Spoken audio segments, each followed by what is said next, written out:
اعوذ باللہ من الشیطان الرجیم بسم اللہ الرحمن الرحیم نحمدہ ونصلی علی رسولہ الکریم وعلی آلہ الاطیبین الانجبین الاطہرین الاکرمین اللہم صل علی فاطمۃ وابیہا وبعلہا وبنیہا وسر المستودع فیہا بعدد ما احاط بہ علمک۔ گرامی قدر ناظرین، السلام علیکم ورحمۃ اللہ وبرکاتہ۔ میں آپ سب کی خدمت میں آسمان امامت و ولایت کے چھٹے اختر تابناک صادق آل محمد حضرت امام جعفر صادق علیہ السلام کی شہادت کے المناک موقع پر تعزیت اور تسلیت پیش کرتا ہوں، پرسہ پیش کرتا ہوں وارث غم، فرزند زہرا، منجی بشریت حضرت صاحب الزمان کے حضور۔ اس امید و آرزو کے ساتھ اپنی گفتگو آپ کے سامنے پیش کرنے کی سعادت حاصل کر رہا ہوں کہ مالک کریم ہمیں اہل بیت طاہرین علیہم السلام کی معرفت حاصل کرنے کی توفیق کرامت فرمائے گا۔ امام جعفر صادق علیہ السلام کو شیخ الائمہ کہا جاتا ہے۔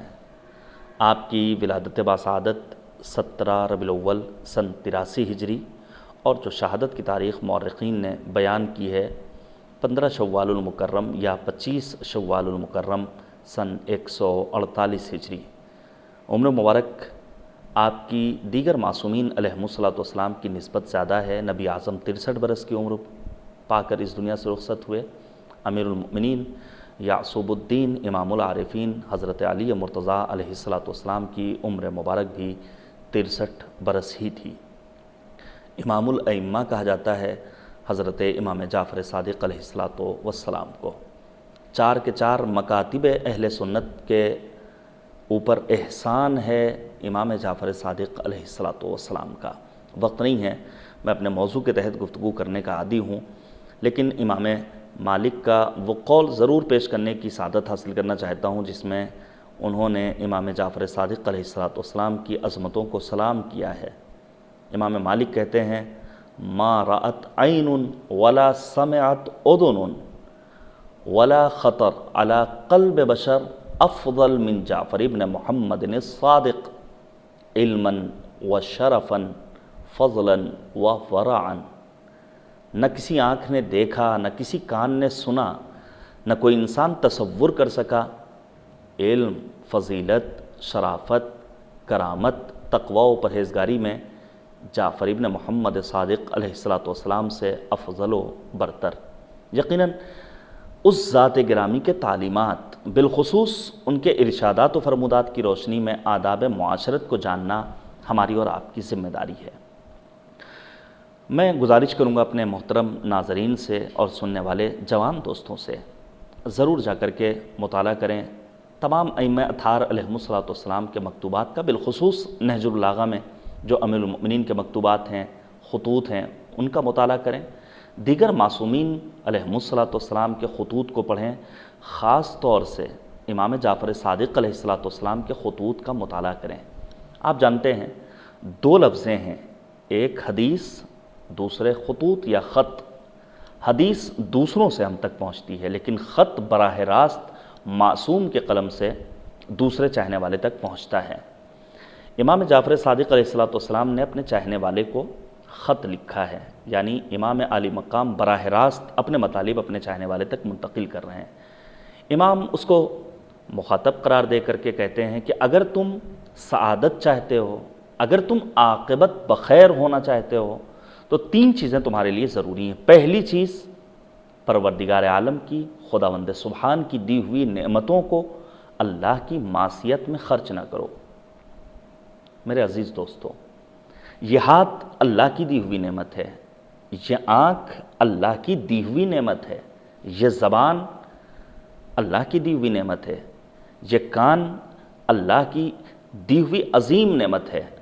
امام صادق نے فرمایا اللہ کی نعمتوں کو معصیت کی راہ میں خرچ نہ کرو، یعنی اگر ان آنکھوں سے جسے پروردگار نے نعمت بنا کر دیا ہے انسان نامحرم کو دیکھنے میں استعمال کرے تو انسان سعادت سے ہمکنار نہیں ہو سکتا، وہ انسان ہرگز عاقبت بخیر نہیں ہو سکتا۔ یہ زبان جس سے ذکر الہی ہونا چاہیے، محمد اور آل محمد علیہم السلام کا تذکرہ ہونا چاہیے، اس سے معاذ اللہ خدا نخواستہ انسان غیبت کرے، گویا نعمت پروردگار کو معصیت کی راہ میں خرچ کر رہا ہے۔ یہ کان اللہ نے دیے ہیں ذکر الہی کو سننے کے لیے، اگر انسان اس سے غلط باتوں کو سن رہا ہے، محرمات کو سن رہا ہے، تو یقیناً اللہ کی دی ہوئی نعمت کو معصیت کی راہ میں استعمال کر رہا ہے۔ پہلی چیز جس کے ذریعے انسان سعادت سے ہمکنار ہو سکتا ہے، اس کا نسخہ بتایا امام صادق نے کہ نعمت خداوندی کو معصیت کی راہ میں خرچ نہ کیا جائے۔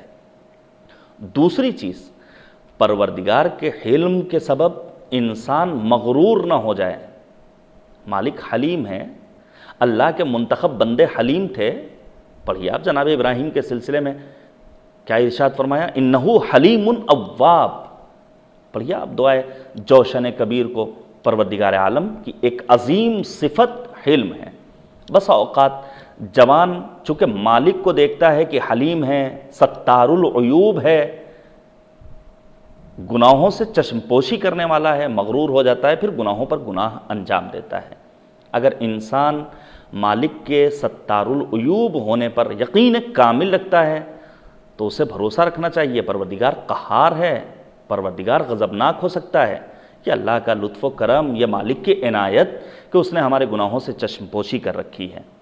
اور تیسری چیز جس کے لیے امام جعفر صادق علیہ السلام نے اپنے خط میں خاص تاکید کی ہے، امام فرماتے ہیں اگر تم سعادت چاہتے ہو، اگر تم عاقبت بخیر ہونا چاہتے ہو، تو جو بھی ہم سے وابستہ ہے اس کا احترام کرو۔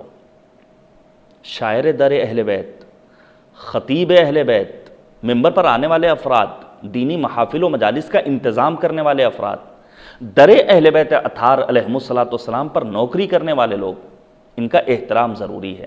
امام جعفر صادق علیہ السلام نے صراحت کے ساتھ اعلان کیا، یاد رکھو اگر عاقبت بخیر ہونا چاہتے ہو تو جو ہم سے وابستہ ہو جائے، جو ہم سے منسوب ہو جائے، اس کا احترام اور اس کا پاس و لحاظ رکھنا تمہاری ذمہ داری ہے۔ میں اس روایت سے آگے بڑھنا چاہتا ہوں، آداب معاشرت کی طرف آتا ہوں۔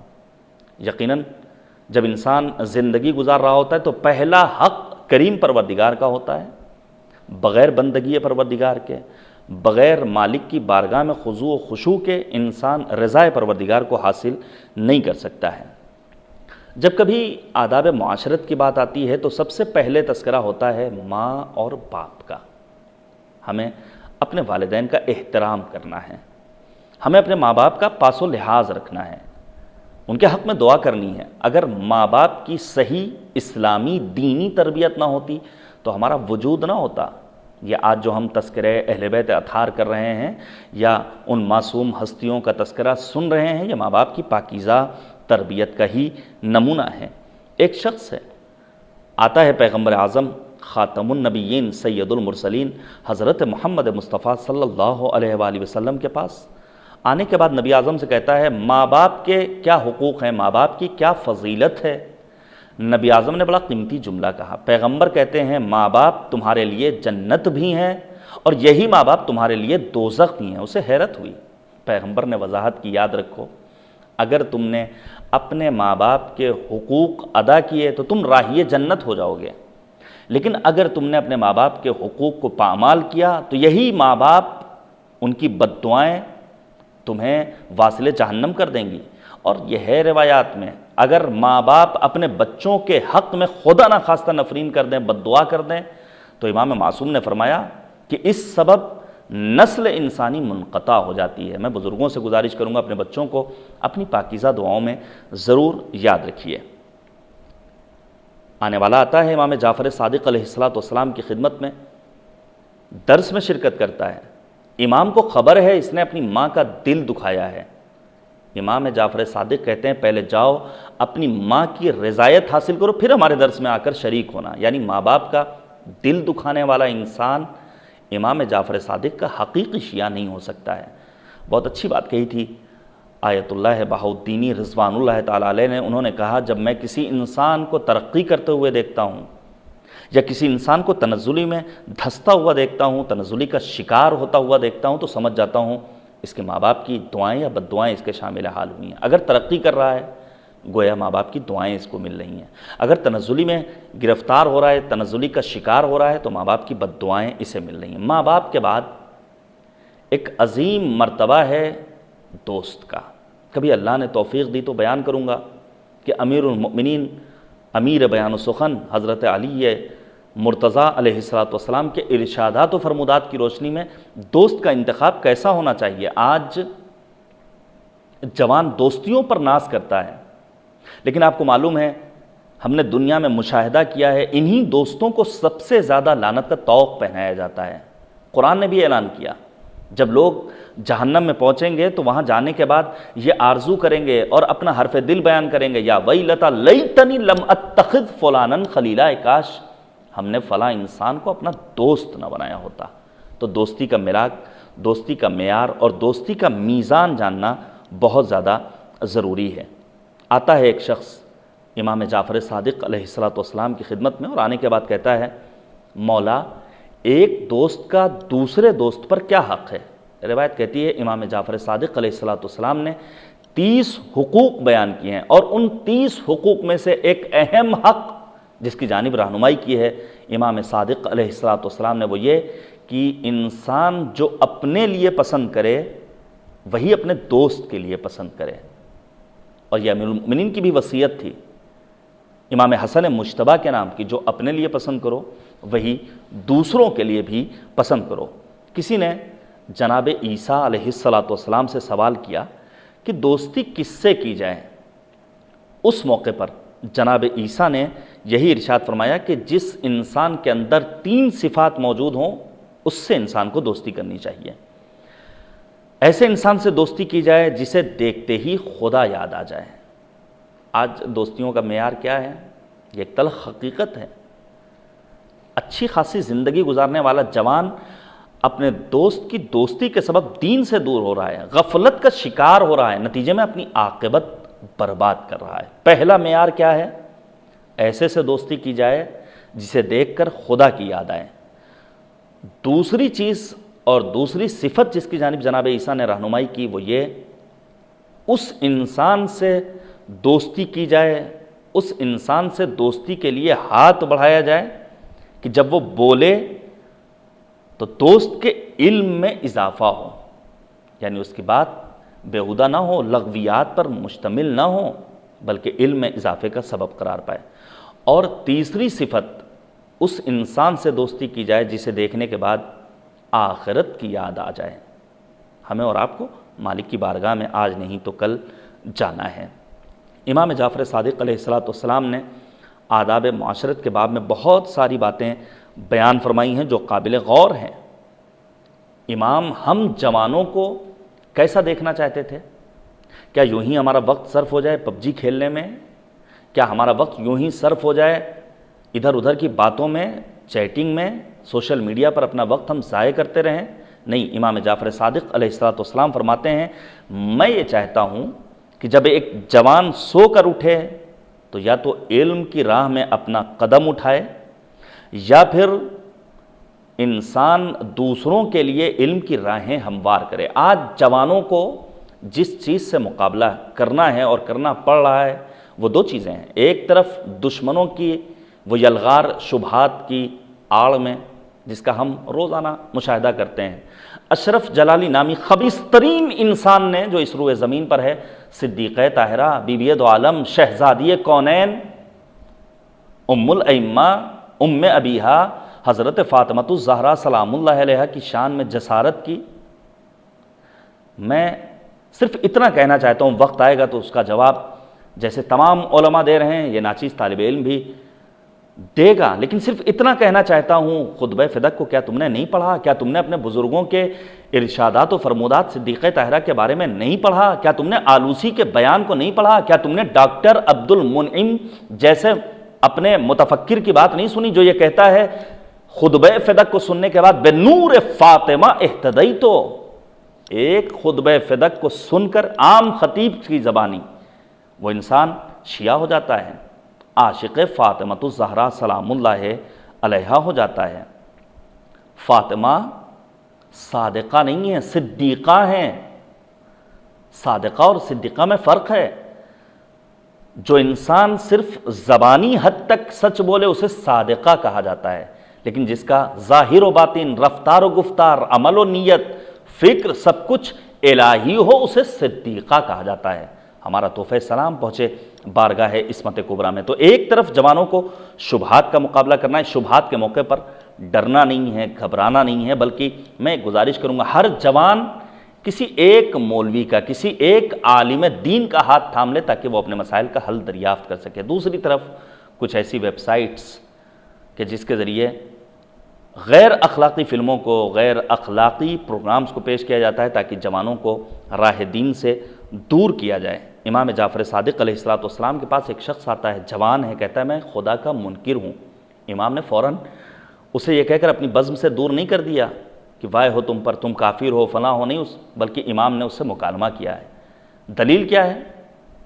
وہ کہتا ہے کہ میں نے خدا کو اپنی آنکھوں سے نہیں دیکھا ہے۔ امام کہتے ہیں یہ بتاؤ اس دنیا کے وجود کے قائل ہو؟ جی ہاں قائل ہوں۔ کیا تم نے دنیا بنتے دیکھی؟ نہیں، خود بخود پیدا ہو گئی ہزاروں برس قبل۔ اس موقع پر امام عالی مقام نے دلائل دیے ہیں اور اس حد تک اسے قانع کیا ہے کہ وہ جوان امام جعفر صادق کی باتوں سے اس حد تک متفق ہوتا ہے کہ کلمہ شہادتین پڑھ کر کے مسلمان ہو جاتا ہے۔ نتیجہ یہ نکلا کہ ہمیں اپنی زندگی کے شب و روز معرفت قرآن، تعلیمات اہل بیت طاہرین علیہم السلام کے حصول میں صرف کرنی ہے اور زندگی کے کاروبار کو آگے بڑھانا ہے۔ امام جعفر صادق علیہ السلام کو بھی زہر دیا گیا اور صادق آل محمد بقی کے ویران قبرستان میں آرام کر رہے ہیں۔ آل یہود ہوش کے ناخون لیں، ہم پہنچیں گے قبور کی تعمیر کے ساتھ چراغانی بھی کریں گے، دیدہ زیب روشنی کا انتظام بھی کریں گے۔ میں حسن اختتام کرنا چاہوں گا جناب نباز ادب ڈاکٹر پیام اعظمی کے ان اشعار پر جس میں انہوں نے امام صادق علیہ السلام کے علم، فضل، کرم اور آپ کے مسند درس کا تذکرہ کیا ہے کہ انہی کی لائی ہوئی ہے بہار علم و عمل، انہی کے دم سے ہے یہ اعتبار علم و عمل، انہی کا بخشا ہوا ہے شعار علم و عمل، انہی کی بھیک ہے سارا وقار علم و عمل، اسی چراغ کی ہے روشنی نگاہوں میں، اسی کا علم چھلکتا ہے درس گاہوں میں۔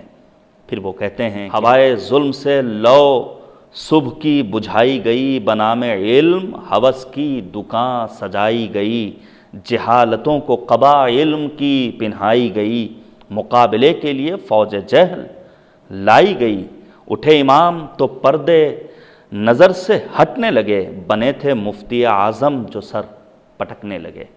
مالک ہمیں امام صادق کے تعلیمات پر عمل کرنے کی توفیق کرامت فرمائے۔ اپنی دعاؤں میں پیغمبر چینل کے تمام اراکین اور زحمتیں کرنے والے جوانوں کو ضرور یاد رکھیے گا۔